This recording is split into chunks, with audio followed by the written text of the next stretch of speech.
दुर्भाग्य से यह नियुक्ति भ्रष्टाचार की भेंट चढ़ गई। एक ही पद पे दो शिक्षकों नियुक्तियां करना अपने आप में अपवाद है।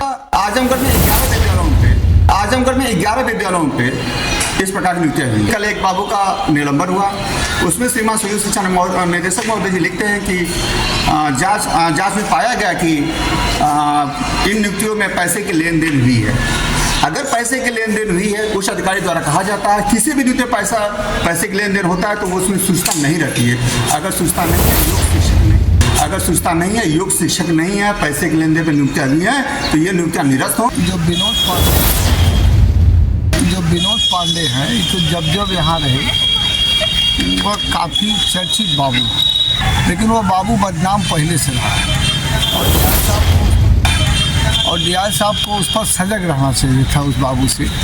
और उमाकांत यादव बाबू थे, उस समय भी उसकी यही हालत थी, उनके साथ था, कई बार सस्पेंड टर्मिनेट हुआ, उसको यहाँ आने ही नहीं देना चाहिए। तो ये मैं मानता हूँ कि यह हर जिले में कुछ न कुछ गड़बड़ियाँ होती जा रही हैं जो कि मुख्यमंत्री के संज्ञान में नहीं है। इसको अगर इस समाचार के माध्यम से संज्ञान में लाया जाए, निश्चित रूप से योगी जी कार्रवाई करेंगे।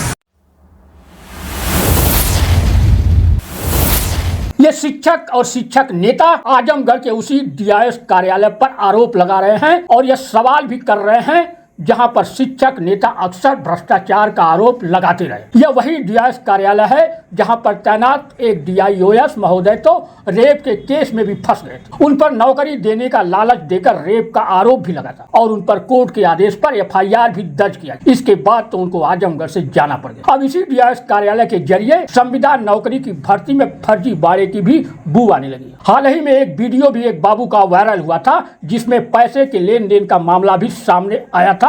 इसमें अधिकारी का भी नाम आया था। आनंद फानंद ने साहब ने अपनी बदनामी को देखते हुए बाबू पर गाज गिरा दिया। यह नया मामला आजमगढ़ के संस्कृत विद्यालयों में संविदा प्रशिक्षकों की भर्ती में धांधली से जुड़ा। इसकी अब जांच भी शुरू हो गई है। जांच शुरू होते ही बाबू से लेकर अधिकारियों में भी हड़कंप मच गया। पूरे मामले की जांच करने के लिए प्रयागराज से संस्कृत एवं संयुक्त शिक्षा निदेशक आजमगढ़ के जेडी कार्यालय में पहुंचे तो हड़कंप मच गया। इधर शिकायतकर्ता शिक्षक भी पहुंच गए, इसके अलावा कुछ शिक्षक नेता भी पहुंचे। इस दौरान जांच टीम ने पटल सहायक और सहायक जिला विद्यालय निरीक्षक और शिकायतकर्ताओं से उनका बयान नोट किया। टीम के समक्ष पटल सहायक द्विजेश त्रिपाठी, सहायक जिला विद्यालय निरीक्षक रामाश्रय यादव पत्रावली के साथ मौजूद है, जिसकी जांच घंटों तक चली। सहायक जिला विद्यालय निरीक्षक रामाश्रय यादव पत्रावली के साथ मौजूद है। अब जांच रिपोर्ट डायरेक्टर को सौंपी जाएगी। रिपोर्ट के आधार पर ही अब पता चलेगा कि इसमें सिर्फ बाबू पर ही फंसता है या फिर कोई अधिकारी भी चपेट में आता है। नियुक्ति में धांधली की शिकायत सतीश कुमार पांडे और परमानंद पांडे ने की थी। जांच के दौरान ये लोग भी मौजूद रहे। अब सुनिए शिकायतकर्ता और अन्य शिक्षक नेता क्या कहते हैं इस पूरे मामले में। अधिकारी को ज्यादा दोषी मानते हैं कि बाबू को दोषी मानते। ये शिक्षक नेता किसके बचाव में और किसके खिलाफ खड़े हैं, यह भी सुनिए इनकी जुबानी। और ये शिक्षक नेता क्या चाहते हैं इस पूरे मामले में। मैं परमानंद पांडे, केंद्रीय अध्यक्ष भारतीय संस्कृत शिक्षक संघ। आप श्री सतीश कुमार पांडे जी हैं। आपके शिकायती पत्र पे आज एक जांच कमेटी जनपद आजमगढ़ झारखंड हुआ था। उस जांच कमेटी में उप शिक्षा निदेशक संस्कृत श्रीमान CL चौरसिया एवं श्री मुकेश अग्रवाल पूर्व शिक्षा निदेशक संस्कृत उपस्थित थे। इस संदर्भ में मेरे द्वारा भी एक जनता संस्कृत विद्यालय लोकुश राजमार्ग आजमगढ़ एवं प्राचीन धर्म संस्कृत विद्यालय के संदर्भ में शिकायत की गई थी।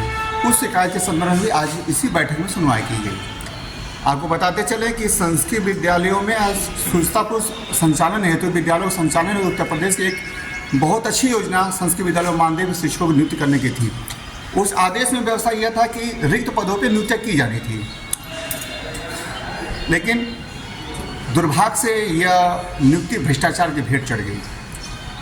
बड़ी विडंबना है कि पूर्व शासनादेश 24 जुलाई 2021 के तहत भी संस्कृत विद्यालयों के में नियुक्तियाँ की गई थी, परंतु तत्कालीन डीआईएस के द्वारा की गई नियुक्ति को श्रीमान संयुक्त शिक्षा निदेशक महोदय द्वारा 22 जुलाई 2022 को निरस्त करने हेतु संसदीय शासन को भेज दी गई, परंतु आज तक वो संस्कृत नियुक्तियाँ निरस्त नहीं हुई।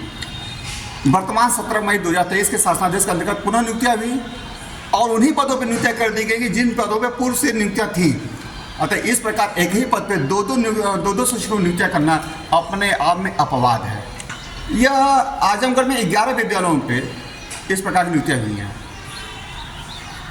तो जांच में प्रमुख रूप से आप लोग क्या मांग रखे हुए हैं? जांच में प्रमुख रूप से हमारी मांग है कि जो अगर भ्रष्टाचार के नहीं, तभी परिस्थितियाँ ये थी कि कल एक बाबू का निलंबन हुआ, उसमें श्रीमान संयुक्त शिक्षा निदेशक महोदय जी लिखते हैं कि जांच में पाया गया कि इन नियुक्तियों में पैसे की लेन देन हुई है। अगर पैसे की लेन देन हुई है, उस अधिकारी द्वारा कहा जाता है किसी भी नियुक्ति में पैसे की लेन देन होता है तो वो उसमें सूचना नहीं रहती है।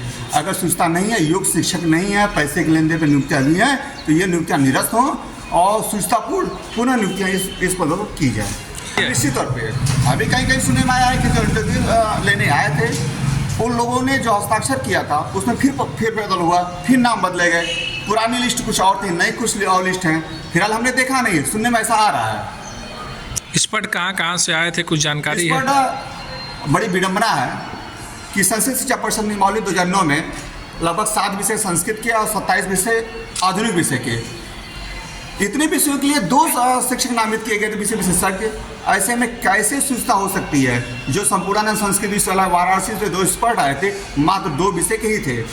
ऐसे में 27 विषय और 7 विषय का लगभग 32-33 विषयों का साक्षात्कार सिर्फ 2 साक्षात्कार लोग कैसे ले सकते हैं? ऐसे में साक्षात्कार भी संदिग्ध है। ये शैलेश राव, प्रदेश मंत्री माध्यमिक शिक्षक संघ उत्तर प्रदेश। देखिए, इसमें जो विनोद पांडे हैं, ये तो जब यहाँ रहे वह काफ़ी चर्चित बाबू, और यह न्यास के बारे में हम अभी नहीं कुछ कह सकते, क्योंकि मुझको नहीं लगता कि इनकी कार्यप्रणाली इस तरह का है कि इस तरह का किया जाए। लेकिन जब तक कोई स्पष्ट हमको न मिल जाए उदाहरण भाई भ्रष्टाचार में लिप्त है, लेकिन वो बाबू बदनाम पहले से रहा और डीआई साहब को उस पर सजग रहना चाहिए था उस बाबू से। और उमाकांत यादव बाबू थे, उस समय भी उसकी यही हालत थी, उनके साथ था, कई बार सस्पेंड टर्मिनेट हुआ, उसको यहाँ आने ही नहीं देना चाहिए। मेन चीज़ यही हुआ। और नियुक्तियों का जहाँ तक सवाल है, नियुक्तियाँ जब हुई हैं कुछ न कुछ उस पर लगता ही आरोप है, तो उस पर हम ये चाहेंगे कि पूरी जांच हो जाए, उसके बाद ही कुछ कहा जाए। कि उस पर जांच चल रही है। बड़े अधिकारी आज यहाँ आजमगढ़ में आए थे इलाहाबाद से, जांच पूरी होने दीजिए, उसके बाद ही कुछ कहा जा सकता है। Satish Pandey, Mohammadabad gonna say. संस्कृत विद्यालय में कुछ अध्यापकों की नियुक्ति की गई थी जो मानदेय पर थी। उसमें सुनने में आया था कि गलत तरीके से नियुक्ति की गई है और पैसे की भी लेन देन की गई है, जिसका ऑडियो क्लिप भी जारी हुआ है। और उस नियुक्तियों में नियमानुसार कार्रवाई नहीं की गई है और नियम विरुद्ध भी काम किए गए हैं, जो शासनादेश का उल्लंघन होता है जिससे। तो ऐसे में हम चाहते हैं कि वो नियुक्ति जो है निरस्त करके नई नियुक्ति की जाए। और इसमें जिला प्रशासन जो है, जो जिम्मेदार व्यक्ति है, वो उनकी भूमिका संदिग्ध है, जिसको लेकर के हमने कंप्लेन किया था। मांग ये है कि जो नियुक्ति हुई है वो नियमानुसार गलत है, तो उसको निरस्त करते हुए नई नियुक्ति की जाए। उनके विरुद्ध कार्रवाई तो होनी ही चाहिए। कार्रवाई नहीं होगी तो फिर दोबारा पुनरावृत्ति होगी।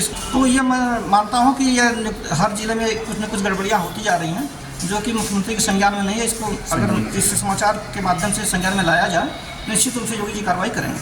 मैं हरिशरण पांडे, प्रयागपुर गोना सेवानिवृत्त हो चुका हूँ, प्रधानाचार्य रहा हूँ। नियुक्ति मानदेय की नियुक्ति जो हुई है, उसमें जो भी धांधली हुई है, नियमितता हुई है, उसके संदर्भ में इन्होंने जो शिकायत किया, मैं उससे सहमत हूँ।